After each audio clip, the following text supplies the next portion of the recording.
የወጣትነትሽ ዘመን እኮ እሳት ነው። ከቻልሽ አብስለሽ ትበይበታለሽ፣ ካልቻልሽ ደግሞ ትቃጣይበታለሽ። እውነቴን ነው።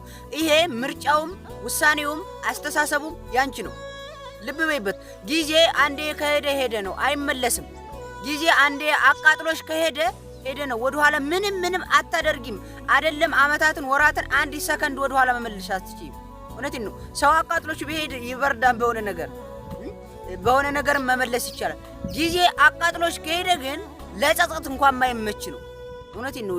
የልብ ሰብሯችሁ ነው የሚሄደው። ስለዚህ ወጣትነታችሁን ተጠቀሙበት። በዙሪያችሁ ያለውን ነገር እያበሰላችሁ እሳቱን ተጠቀሙበት እንጂ ራሳችሁ አትቃጠሉበት።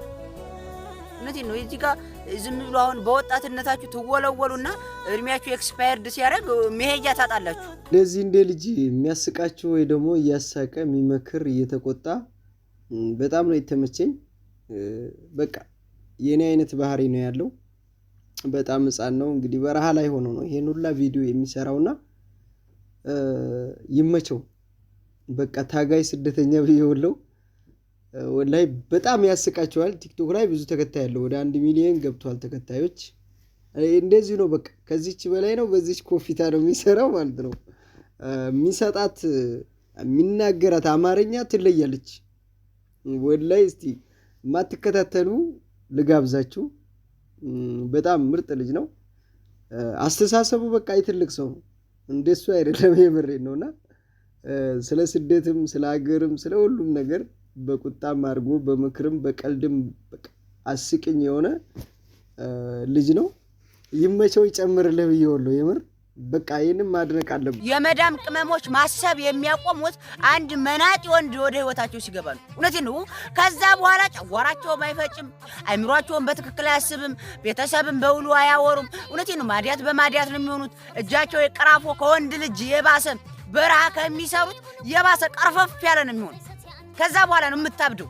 ጤነኛ አይደለችም፣ ትካርባለች። ማሰቢያዋ በውሉ አይሰራም። ገንዘብ ትሰራለች፣ የት እንደሚሄድ አይታወቅም። መሄጃ አስፋልት እንደዚህ ጠርጋ የሆነ ቦታ እንዲሄድ አድርገዋለች።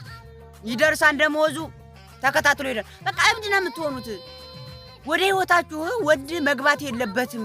ምንም ሊሰራላችሁ አይችልም። እውነቴን ነው። ምንም አይጠቅማችሁ። ምንም በቃ እድሜያችሁ ደርሶ ከሆነ አለቀ። በስነ ስርዓት ቤተሰብ ይሄዳን የሆነ ሰው ይላካል ይገባል እንጂ ገና ከ14 ዓመትሽ ስትላላጪ በ20 ዓመትሽ ወንድ የሚባል ትጣያለሽ። እስከ 40 ዓመትሽ ተገትረሽ ትቀር። የአረብ ሀገር ፍቅር እኮ ማለት ሸቀል አድርገው ይገናኛሉ። ከዛ ያቹን ያጠፉና ተመልሰው ይሄዳሉ። እውነቴን ነው። ሌላ ምንም ትርጉም የለው። ትንሽ ይሰሩና በዛችሁ ይገናኙባታል። ያቹን ባንድ ያጠፏትና ተመልሰው ይሄዳሉ።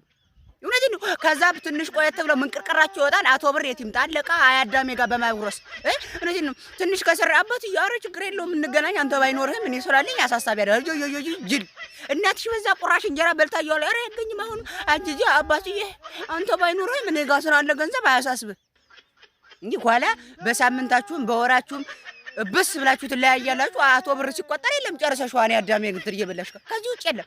ትንሽ ትሰራላችሁ፣ ያችሁን ባንድ ታጠፋላችሁ፣ ተመልሳችሁ ትሄዳላችሁ። ወር ትሰራላችሁ፣ ወር ትበሉበታላችሁ። አላችሁ ደግሞ በልጅነታችሁ እበትና ጭቃ ስታወቁ አድጋችሁ እዚህ አረብ ሀገር መጣታችሁ 1 ዓመት ወይ 2 ዓመት ሐማም ጠርጋችሁ ወደ ኢትዮ ተወርድና ኢትዮ ከወረዳችሁ በኋላ እንዴት ነው እንጀራ የሚቦካው? እኔ እኮ አሁን ሐሳብ ይሆነኝ እንጀራ አብቁቶ አቅጥኖ መጋገር እጅና እኔ ልጋግርልሽ ወስፊያታል። እኔ እኮ በጣም ነው የምትገርም። ለምንድን ነው የምትጠብሩት? እዚህ የምትሰሩትን አናቅም እንዴ? ዝም ብላችሁ በየስራችሁ ተከባብረን ስሩ። እዛ ከሄዳችሁ በኋላ እንዴት ነው እንዴ? ያ በሬው ነው እንዴ? ወይ አይ አህያይቱ ናት እንዲያለጉድ እኮ እናንተ ሄዱ። እኔ ግርም አትጠብሩ፣ ተው። እዛ ማን ለማስቀናት ነው የምትጠብሩት? እንጀራ እንደዚህ ወይ እጄ እኮ አይችልም። እጄ እኮ የአረብ ሀገር አበላሽሽ። ኧረ በጣም ነው እንዲያበላሽሽ። ማዲያት ያወጣው እጅ ነው እንዴ? አያቦካል አይችልኝ። እንደዚህ ነው የሚሰፋው ወይ እናቴ እየረሳሁት ያያያያያ ስደት ላይ እኮ እየኖርን አይደለም። እውነቴን ነው። መቼ ሰርተን ወደ ሀገራችን እስከምንመለስ እየጠበቅን ነው። ሌላ ምንም አይደለም። እዚህ እየተኖረ መስሏችሁ ነው? ኖ አይደለም። አኗኗሪ ራሱ አይደለንም። ሰው አኗኗሪ ለመሆን ራሱ የኗሪ ግማሽ መሆን አለበት። አኗኗሪ ለመሆን እዚህ እኮ ለአኗኗሪ ማንመች ለኗሪ ማንመች። እውነቴን ነው። መቼ ሰርተን ተለወጥን አልተለወጥን ወደ ሀገራችን የምንገባበትን ቀን ብቻ የምንጠብቅ ሌላ አይደለም። እኔ ግን ሄድ እያለኝ አይደለም። እኔ ለምን እንደሆነ አላውቅም። እኔ ሁላሊቴን እዚህ ይቅበሩት፣ እኔ ልቤን ቆፍረው ይቅበሩት፣ ሄድ እያለኝ በዚህ አያያዜንም ሄድ አይመስለኝም። ነገር ግን እየኖርን አይደለንም። ይሄን ወቁ። ሄሎ እንዴት ነህ? ደህና። ያለህበት ሀገር ብሩ አሪፍ ነው አሉ። በስንት ነው የምትሰራው? ስንት ነው ደሞዝ? ምን አገባችሁ? በስንትስ ብሰራ እኔ ምን አገባችሁ? ምን ጥልቅ አረጋችሁ? ለምን በሆድ ያልሰራም? ማን ጠያቂ አረጋችሁ? እኔ ተቸግሬ ሳለ ማን ላከል ገንዘብ የታገኘህ የት ብላችኋል? አላላችሁም። አሁን የኔን ደሞዝ ማን ነው ጠያቂ ያረጋችሁ? ምን አገባችሁ? አገሩ ብሩ ጥሩ ይሁን ጥሩ አይሁን በቃ እሰራለሁ እበላለሁ። ሌላውን እኔ ይጭነቅ። ደርሶ ተቆርቋሪ ገንዘብ አጠራቅም። እሺ ከፈለክ ደግሞ በእኔ አስቀምጥ። ማን አንቺ አስቀማጭ ማረጋው? አንተን አስቀማጭ ማረጋው ማን ናችሁ? እውነቴን ነው። ዝም በሉ። እናውቃለን እኮ እንዴት እንደነበር። በቃ ዝም። ለምንድን ነው ንገሩኝ የምትሉት? እኔ በስንቱ ተናግሬ በሚዲያ ብናገር በዛ እኮ እየቀለድክ መስሎ ነው። እኔ እየቀለድኩ አይደለም። በዚህ የምናገረው ወደ ብልት ለምታረጉ ሰዎች ሙሉ ነው። የአሁኑ ዘመን ወጣት እኮ አይደለም የህይወት ውጣ ውረድ ገጥሞት እንቅፋት ሲመታውላ ወደ እናት አባት ነው የሚዞረው። እውነቴን ነው። ማን ውለዱኝ አላችሁ? እኔ ውለዱ ብያቸው ወለዱኝ። ለዚህ መከራ ከሆነ ባይወልዱኝስ? ለራሳቸው እንድሰራ ምን ሰርተላቸው? አዛባ እኮ ነው የሆንኩባቸው። ምንም አልሰራሽላቸውም፣ አልሰራላቸውም። አበሉ እንዳሳማ በልተ ገና በ15 ዓመታችሁ ፍቅር እያላችሁ ተላልጣችሁ ወጣችሁ ቀራችሁ። ምን አገለገላችሁ? እውነቴን ነው። እንደው ለማማረር ፈጣሪን አልነው። አሁን ደግሞ ወደ ቤተሰብ ተዙሯል። ማን ውለዱኝ አላችሁ? ለራሳቸው ሲሳሳቱ ወልደውኝ እንጂ ማን ነው ተሳሳተ? እነሱማ ልጅ አለን ባያገለግል ቢያንስ ሲፈጠር ብለው ነበር ወለዱ። አማ የህይወት ስቃይ እኮ ስቃይ ነው። አንዴ ስቃይ አይደለም የህይወት ፈተና አይደለም እናት አባት ቤተሰብንም ያነጋግራል። እኛ ተናገሩ አልተባለም፣ ግን እንደው ስትናደር ሰው በእንቅፋት እኮ ነው። እንቅፋት አደናቅፎ ከወጣ ምን መከራ እድሜ ልክ ስቃይ እያልን ነው ስቃይ የምንጨምረው። የኢትዮጵያ ስልክ ቁጥር ሲደወልብኝ ግን እኔ ብቻ ነው የሚደነግጠው። እንዴ ተዋ በቃ ደውሉኛ እንደውላለን። እኔ ምንድነው አልበዛም እንዴ? እኔ እኮ ምንም እንደማይጠይቁኝ አውቃለሁ። መናጢ ደሃ ቆማጣ ኩርኩም ቢያልኩ ምንም እንደሌለ ዜሮ እንደሆነ አውቃለሁ። ነገር ግን ደስ አይለኝም ሲደውሉ እንደዚህ ሰውነቴ ነው ገብ የሚለው። የማይታወቅ ቁጥር አይደል? የማይታወቅ ችግር የለውም አይነሳም። የማይታወቅማ አይምሮዬን አሳምኛሉ። እዚህ የቤት ደረጉት በቃ ሲሉ ነው ሰውነት ያርገፍ የሚለው። ተዋ የኛ ተጨናቂዎች ተጨንቃችሁ ነው ገብቶናል በጣም እና በቃ ተው። እኛ ሲመቸው እንደውላለን። እኛ አታሰቃዩን።